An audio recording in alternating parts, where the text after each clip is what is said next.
ये न तसव्वुर किया जाए कि वालिदैन का इस दुनिया से कुछ कर जाना गोया हमारे लिए ये है कि अब हम खिदमत से बरी हो गए। नहीं, कुदरत ने माँ बाप के इंतकाल के बाद भी बच्चों के लिए माँ बाप पर, बच्चों पर माँ बाप के कुछ हुकूक अल्लाह अज़्ज़ व जल्ल ने रखे हैं। पहला हक क्या है? तो फरमाया गया कि माँ बाप का पहला हक ये है कि अगर उनका इंतकाल हो जाए, यानी ये इंतकाल के बाद का है, चूंकि जिंदगी के हुकूक तो बहुत सारे हैं, लेकिन माँ बाप इंतकाल कर जाएं तो इंतकाल करने के बाद पहला हक क्या है?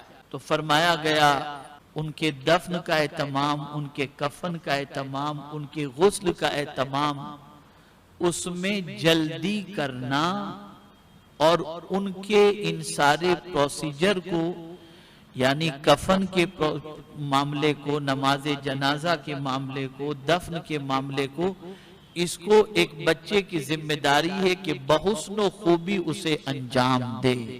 ये पहला हक।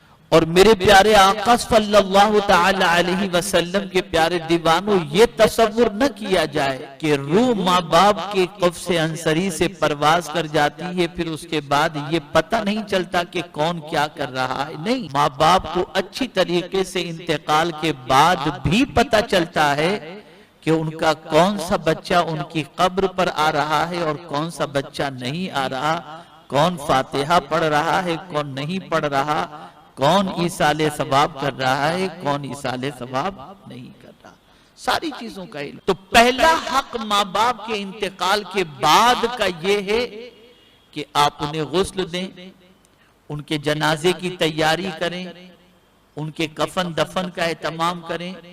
ये पहला उनका हक बन जाता है।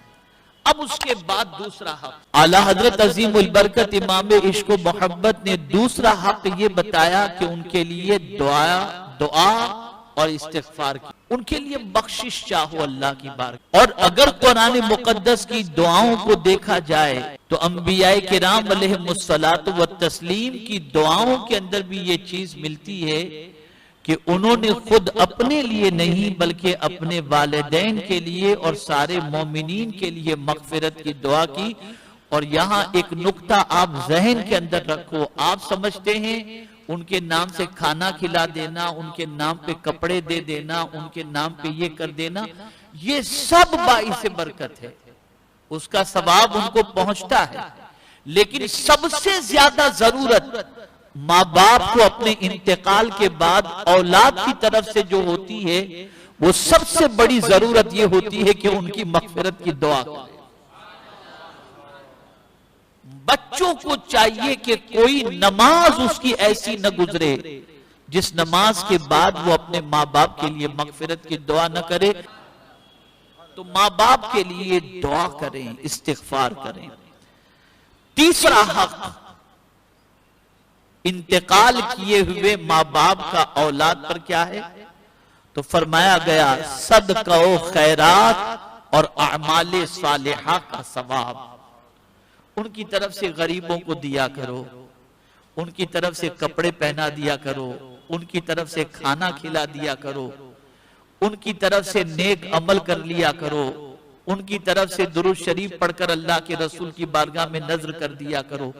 तो सदका व खैरात और अमाले सालिहा यानी नेक काम ये करते रहो और इसका सवाब माँ बाप को। ये तीसरा हक हुआ। अब चौथा हक समाअत फरमाएं, उन पर कोई कर्ज किसी का हो तो उसके अदा करने में हद दर्जा जल्दी करना और अपने माल से उनका कर्ज अदा होने को दोनों जहां की सआदत समझना। किसी के माँ बाप का इंतकाल हो गया और माँ बाप पर कर्ज था, अल्लाह ने औलाद को अता फरमाया, तो औलाद उन कर्ज के तकाजे करने वालों को तलाश करे किनका कर्ज मेरे माँ बाप पर था और तलाश करके अपने माँ बाप का कर्ज उतारे। और ये न सोचे कि यार ये जाते जाते भी माअज़ल्लाह को ये सोचे कि ये टेंशन दे करके गए, नहीं, बल्कि फरमाया गया ये अपनी खुशनसीबी समझे कि अल्लाह ने मुझे अपने माँ बाप की तरफ से ये कर्ज अदा करने की तौफीक अता फरमाई। तो माँ बाप पर अगर कोई कर्ज है तो उस कर्ज को अदा करने में हद दर्जा जल्दी करना ये उनका चौथा हक है। अब जो बात अर्ज करने जा रहा हूं ना, इसे बहुत गौर से सुनिएगा, बहुत गौर से। उन पर कोई फर्ज रह गया हो, बकदरे जरूरत उसके अदा करने में सही करना। जैसे मिसाल के तौर पर हज उन पर फर्ज हो गया था, जिंदा थे तो फर्ज हो गया था, लेकिन वो हज अदा नहीं किए। अब जब हज फर्ज हो गया और अदा फिर भी नहीं किया उन्होंने, तो आप कोशिश करो किसी को उनकी तरफ से हज करवा दो, हज बदल करवा दो और उसका सवाब अपने माँ बाप को अता कर दो, ताकि उन पर से ये फर्ज की अदायगी का जो मामला था, अल्लाह ताला इससे उनको बरियो जिम्मा कर दे। इसी तरीके से रोजे का मामला, कि अगर वालिदैन पर कुछ रोजे ऐसे रह गए कि रोजे उन्होंने छोड़ दिए, तो उस रोजे का फिदिया अदा करो। नमाज का मामला हो कि नमाज उनकी कज़ा हो चुकी हो, तो नमाज का भी फिदिया अदा करो। अब नमाज का फिदिया इंतकाल के बाद अदा किया जाएगा, लेकिन रोजे का फिदिया आप उनकी जिंदगी में भी दे सकते हो कि वो बूढ़े हो चुके हैं, मरीज हैं और रोजा रखने की ताकत नहीं रखते, तो एक रोजे का फिदिया एक सदक़े फित्र है।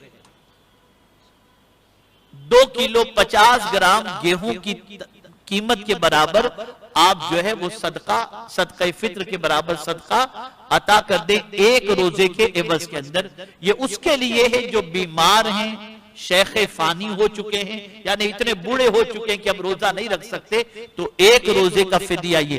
और इसी तरीके से एक वक्त की नमाज अगर उन्होंने कज़ा की है, तो एक नमाज का कफारा भी एक सदक़े फित्र है। एक नमाज का, यानी फज्र की नमाज उनकी कज़ा हुई, तो फज्र की नमाज का कफारा सदक़े फित्र के बराबर अदा करना। जोहर की कज़ा हुई है तो सदक़े फित्र, और 5 वक्त की नमाज मत पकड़ना, 6 वक्त की नमाज, इसलिए कि वित्र का भी फिदिया अदा करना पड़ेगा। वित्र का भी फिदिया अदा करना पड़ेगा। तो अगर माँ बाप की नमाजें कज़ा हो चुकी हैं और उनकी नमाजों को अगर आप चाहते हैं कि अल्लाह अज़्ज़ व जल्ल की बारगाह के अंदर, परवरदिगार जल्ल जलालहू की बारगाह में उनसे जो है उन नमाजों के बारे में पुरसिश न हो और अल्लाह करम फरमाकर उनको इस फर्ज पर जो है मुआखिजा न फरमाए, तो आप उनकी तरफ से फिदिया एक नमाज का एक सदक़े फित्र देकर ये फिदिया अदा कर दें, अल्लाह ताला उनको बरियो जिम्मा फरमा देगा। ठीक है ना। लेकिन ये फिदिया उनके इंतकाल के बाद ही, नमाज का मामला जो है ये इंतकाल के बाद का ही, रोजे के मामले का, रोजे का फिदिया आप जिंदगी में भी दे सकते हैं। इसलिए कि नमाज के अंदर गुंजाइश है कि आप खड़े रहकर नहीं पढ़ सकते तो बैठ कर पढ़ो, बैठ कर नहीं पढ़ सकते तो लेट कर पढ़ो, लेट कर नहीं पढ़ सकते तो इशारे से पढ़ो, तो ये इसमें गुंजाइश रखी गई है। लेकिन रोजे के अंदर ये गुंजाइश नहीं है। अब आदमी इतना बीमार हो ही चुका है, बूढ़ा कि उसको खाने पीने के मसले, तो उनकी जिंदगी में भी आप फिदिया देकर उस फर्ज से उनको बरियो जिम्मा कर सकते हैं। मेरे प्यारे आका सल्लल्लाहु तआला अलैहि वसल्लम के प्यारे दीवानों, अब छठा हक भी आप समाअत फरमा लें। उन्होंने जो वसीयत, कैसी वसीयत, जायजा शरइया, यानी शरई एतबार से जायज हो, ऐसी वसीयत अगर उन्होंने की है तो उस वसीयत को पूरा करने के अंदर कोई कोताही न करो, उसे जल्दी से जल्दी उस वसीयत को पूरा करने की कोशिश करो। अगर उन्होंने कोई वसीयत की, मेरे प्यारे आका सल्लल्लाहु तआला अलैहि वसल्लम के प्यारे दीवानों, 7वां हक, उनकी कसम उनके इंतकाल के बाद भी सच्ची रखना। अब इसको थोड़ा समझा दूं आपको। किसी से मिलना उनको पसंद नहीं था।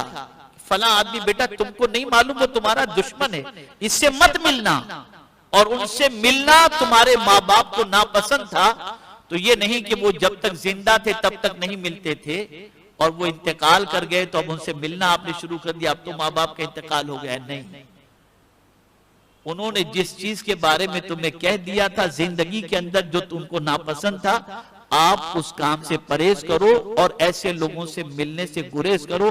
मैं भी आज तक अल्हम्दुलिल्लाह ऐसे 2 लोग हैं जिनके बारे में मेरी मां ने वसीयत किया था, मेरी वालिदा ने, मैं आज तक उनसे परहेज करता हूं।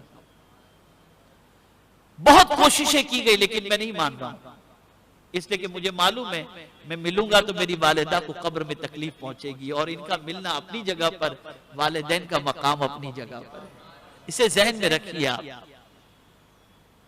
तो मेरे प्यारे आका सल्लल्लाहु ताला अलैहि वसल्लम के प्यारे दीवानों, इस चीज को खास तौर पर जहन में रखें। 8वां हक, हर जुम्मा को उनकी जियारत कब्र के लिए जाना। अगर शहर में है उनकी कब्र तो कोशिश करें कि हर जुम्मा को उनकी कब्र की जियारत के लिए जाएं, और वहां जाकर क्या करें, यासीन शरीफ इतनी आवाज से पढ़ें कि कब्र तक, कब्र के अंदर उन तक आवाज पहुंचे, इस तरीके से पढ़ें। अब उसका फायदा क्या होगा? हदीस मुबारका में आकाए करीम सल्लल्लाहु ताला अलैहि वसल्लम ने इरशाद फरमाया, जब कोई शख्स किसी की कब्र पर यासीन शरीफ की तिलावत करता है तो अल्लाह उसके अजाब के अंदर तखफीफ फरमा देता है, और जितने कब्रिस्तान के अंदर मुर्दे आराम कर रहे हैं सबके बराबर सवाब अता फरमाता है।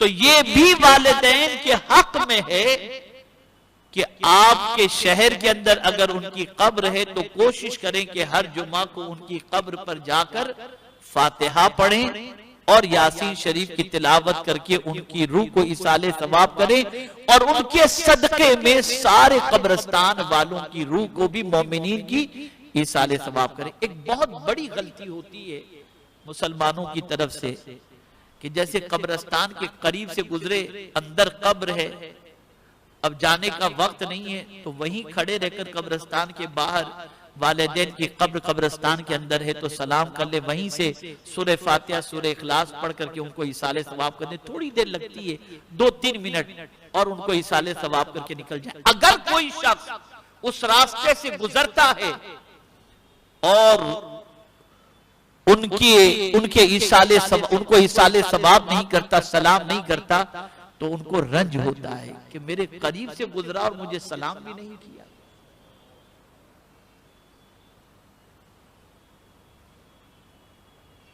मैं सिर्फ आपकी तरगीब के लिए बताता हूं, मैं कभी कभी गुजरात प्रोग्राम में जाता हूं तो बसा औकात वेरावल और इन तरफ प्रोग्राम होता है, तो मैं शाम के टाइम पे पहुंचता हूं और प्रोग्राम वाले जिद करते हैं कि भाई आप कहीं न जाएं, जाएंगे आएंगे टाइम हो जाएगा, रात को तकरीर करते। मेरे वालिद की कब्र जो है वो जूनागढ़ के अंदर है, मैं रात को 2 बजे भी कब्रिस्तान पहुंच करके मेरे वालिद के यहाँ फातिहा पढ़ता हूं, मैं कभी मिस नहीं करता। और उस तरफ कहीं भी सफर में जाता हूं तो मेरी कोशिश रहती है, चाहे रात के कितने बजे क्यों पहुंचूं, लेकिन मैं जरूर वहां पर हाजिरी देता हूं। और वहां प्रोग्राम लेने वाले शेड्यूल में ये चीज शामिल कर लेते हैं कि हजरत जूनागढ़ तो जरूर जाएंगे वालिद साहब के यहाँ, तो प्रोग्राम में इस चीज को भी तरतीब दे देते हैं और पूछते हैं कि पहले जाएंगे कि बाद में जाएंगे। तो ये सारी चीजें बहुत जरूरी हैं। तो मेरे प्यारे आका सल्लल्लाहु ताला अलैहि वसल्लम के प्यारे दीवानों, वालिदैन की कब्र की जियारत के लिए जाना और रास्ते में उनकी कब्र आए तो उनको सलाम पेश करना और उनके लिए दुआए मगफिरत करना, ये भी उनका हक है।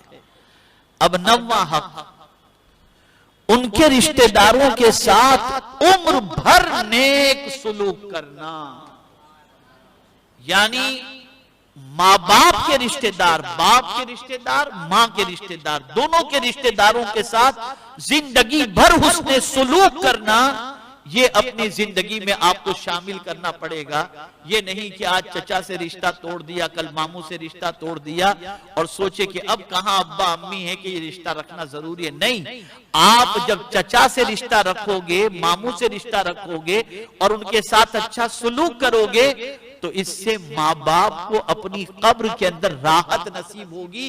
पता चला मरने के बाद भी कोई ऐसा काम नहीं करना जिससे वालिदैन को कब्र के अंदर तकलीफ पहुंचे, बल्कि उनके इंतकाल के बाद भी ऐसा काम करना है जिससे उनको कब्र के अंदर राहत नसीब हो जाए। 10वां हक, उनके दोस्तों के साथ दोस्ती निभाना और उनका एहतराम करना। इकराम का लफ्ज आया है हदीस शरीफ के अंदर, इकराम का लफ्ज, कि उनके दोस्तों के साथ इज्जत से पेश आना, उनका एहतराम करना। लेकिन अगर कोई शख्स अपने माँ बाप के दोस्तों के साथ अच्छा सुलूक करता है, मिसाल के तौर पर वालिद का कोई दोस्त परेशानी में गिरफ्तार है, आपने उनकी मदद कर दी, वो आपके यहाँ आए, आप उनके एहतराम में खड़े हो गए, आइए आप बैठें, तशरीफ रखें, आप तो मेरे वालिद के जिगरी दोस्त थे, तो उनके साथ अच्छा सुलूक करना, इससे माँ बाप को कब्र के अंदर राहत नसीब होती है। मेरे प्यारे आका सल्लल्लाहु ताला अलैहि वसल्लम के प्यारे दीवानों, ये 10वां हक है। अब 11वां हक भी आप सुने, इसलिए कि ये मुस्लिम मोहल्ले वालों के लिए बहुत ज्यादा जरूरी है, जहां मुसलमान बहुत बड़ी गलती करते हैं। 11वां हक ये है, कभी किसी के माँ बाप को बुरा कहकर जवाब में अपने माँ बाप को बुरा न कहलवाना। हुजूर सल्लल्लाहु अलैहि वसल्लम फरमाते हैं कि एक जमाना आएगा लोग अपने माँ बाप को गाली देंगे। तो सहाबाए किराम अलैहिमुर्रिदवान ने अर्ज किया, या रसूल अल्लाह सल्लल्लाहु ताला अलैहि वसल्लम, भला कोई अपने माँ बाप को गाली देगा? सरकार सल्लल्लाहु अलैहि वसल्लम ने फरमाया, हाँ, अगर कोई शख्स किसी के माँ बाप को गाली देगा तो जवाब में वो शख्स भी उसके माँ बाप को गाली देगा। अगर वो गाली न देता तो जवाब में उसके माँ बाप को गाली न पड़ती। तो यहां से ये बात समझ में आई, किसी के माँ बाप को आप गाली न दो, किसी के माँ बाप को बुरा भला न कहो, वरना वो जवाब में तुम्हारे माँ बाप को भी गाली देगा और तुम्हारे माँ बाप को बुरा भला कहेगा, जिसकी वजह से तुम्हारे माँ बाप को कब्र के अंदर तकलीफ पहुंचेगी। और अब जो बात अर्ज कर रहा हूं, ये आखिरी हक है, 12वां हक, और इसे बहुत अच्छी तरीके से दिलो दिमाग के अंदर महफूज कर लें। 12वां हक ये है कि उनके इंतकाल के बाद गुनाह न करें और हर गुनाह से खुद को बचाएं, इसलिए कि जब बच्चा उनके इंतकाल के बाद गुनाह करता है तो कब्र में उनके माँ बाप को तकलीफ पहुंचती है।